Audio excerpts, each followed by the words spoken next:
Assalamualaikum warahmatullahi wabarakatuh. Salam sehat anak-anak. Kali ini kita akan belajar tentang pemanasan global. Yuk, mari lindungi bumi kita. Setelah pembelajaran ini, diharapkan anak-anak akan dapat 1. Menjelaskan pengertian pemanasan global. 2. Menjelaskan penyebab pemanasan global. 3. Menjelaskan terjadinya efek rumah kaca. 4. Menjelaskan dampak dari pemanasan global. Dan 5. Menyebutkan cara pengendalian pemanasan global. Pernahkah di daerah anak-anak yang dulunya berhawa sejuk sekarang lebih terasa panas? Kenapa ya? Sebelum menjawabnya, marilah kita belajar bersama terlebih dahulu tentang apa itu pemanasan global. Pemanasan global. Pemanasan global adalah suatu proses meningkatnya suhu rata-rata atmosfer, laut, dan dataran bumi. Anak-anak masih ingat? Atmosfer itu sendiri adalah lapisan gas yang melingkupi bumi.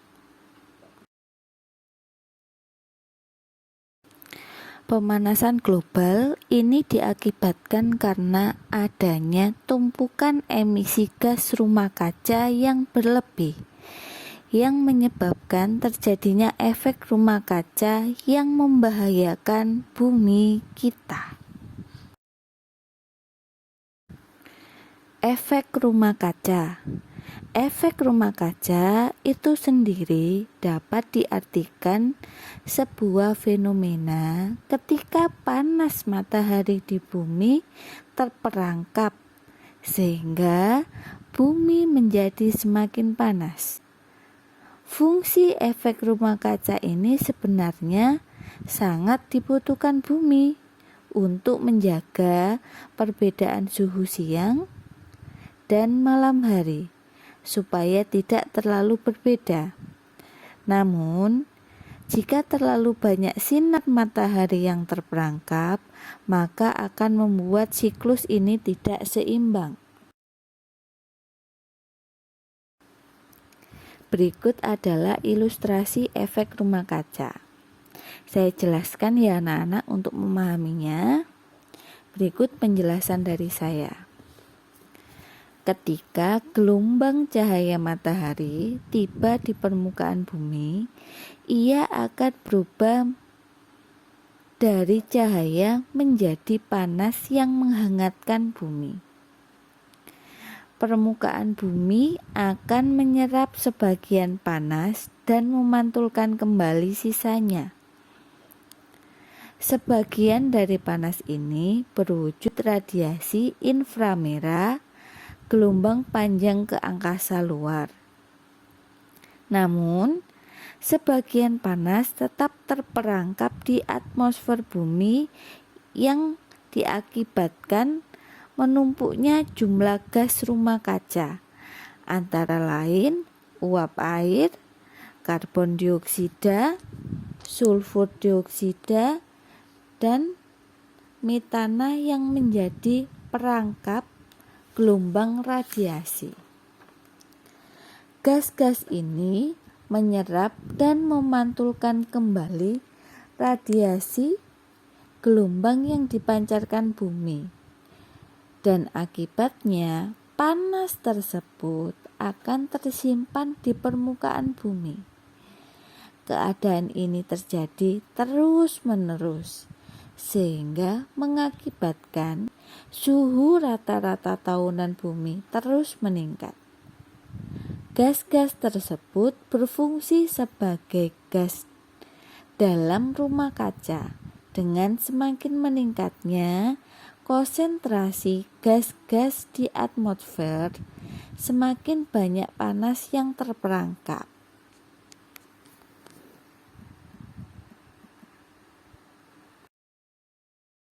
Emisi gas rumah kaca dihasilkan dari 1. Asap industri. Pada umumnya, aktivitas industri melibatkan penggunaan bahan bakar fosil, sehingga jika terjadi pembakaran akan menghasilkan gas karbon dioksida yang akan menaikkan konsentrasi gas tersebut di atmosfer bumi. 2. Polusi asap kendaraan. Hal ini serupa dengan asap industri.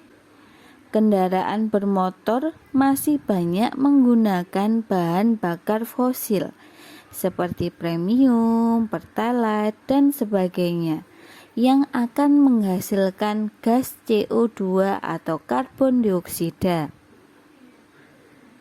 3. Pembakaran sampah secara berlebihan.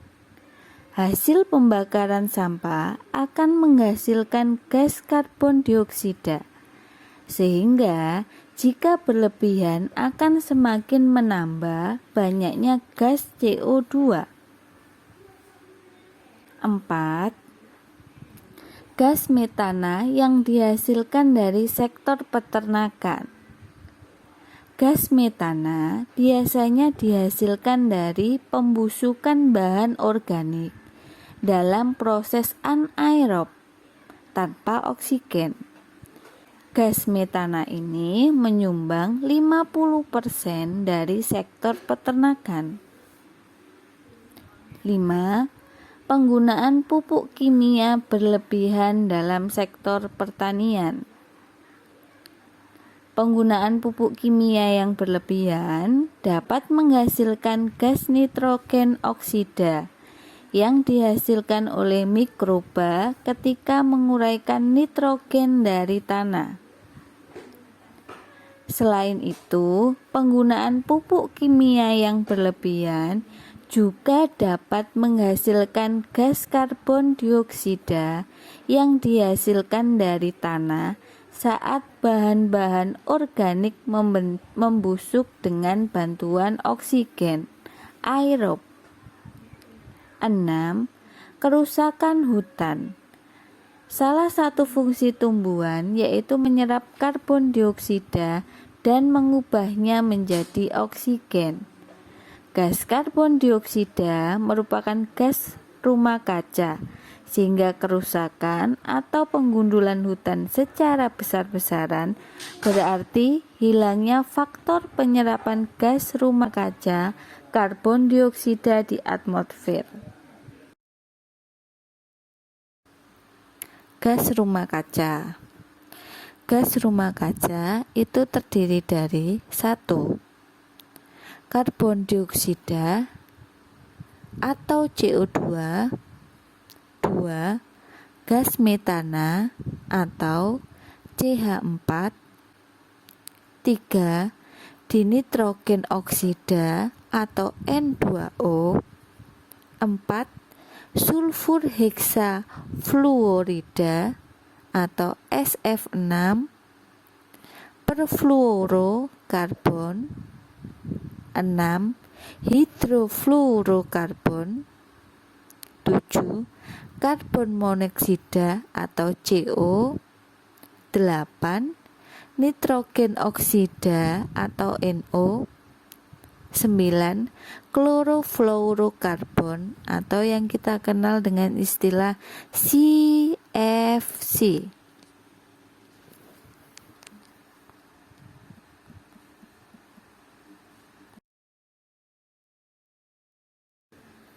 Dampak pemanasan global.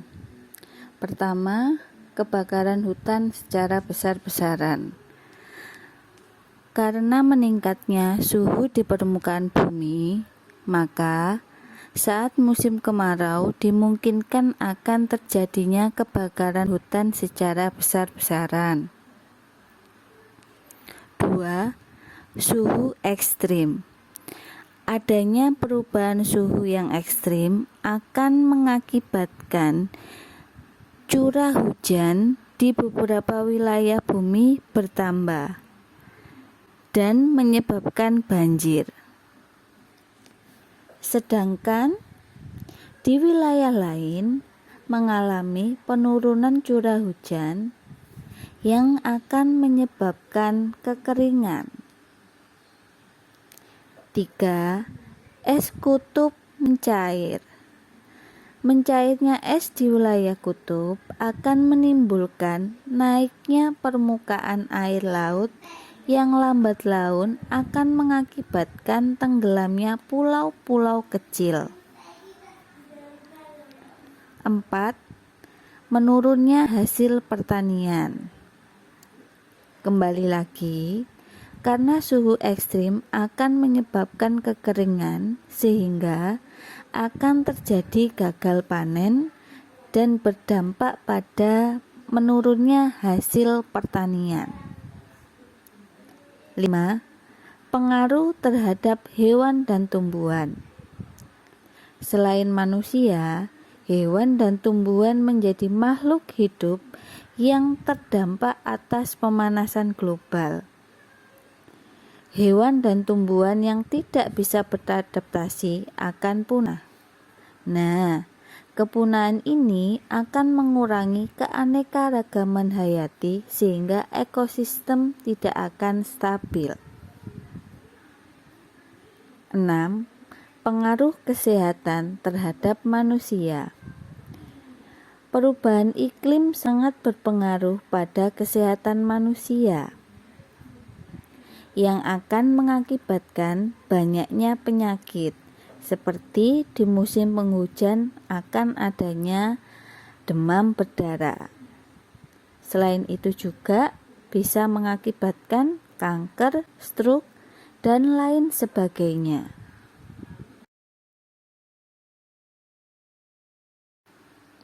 Beberapa upaya pengendalian pemanasan global. Mengubah perilaku pribadi seperti 1. Menghemat listrik, 2. Menanam pohon atau tanaman, 3. Mengurangi penggunaan kendaraan bermotor. Langkah antisipasi bisa dilakukan dengan cara 1. Menggunakan energi alternatif, 2. Melestarikan hutan dan tanaman, 3. Menghapus penggunaan CFC, 4. Memperbaiki kualitas kendaraan dengan uji emisi. Upaya berikutnya adalah mengurangi gas karbon dioksida, seperti 1. Menanam dan memelihara tumbuhan, 2. Menggunakan energi alternatif. Alhamdulillah, paparan materi dari saya sudah selesai. Untuk kali ini, anak-anak akan saya kasih proyek yang menyenangkan, yaitu membuat bumiku hijau. Anak-anak akan memilih salah satu jenis tanaman yang akan ditanam di halaman rumahnya. 2. Memberikan alasan akan manfaat tanaman tersebut yang dihubungkan dengan pemanasan global. Oh iya, jangan lupa sertakan foto tanaman serta foto saat anak-anak berkegiatan menanam tanaman tersebut.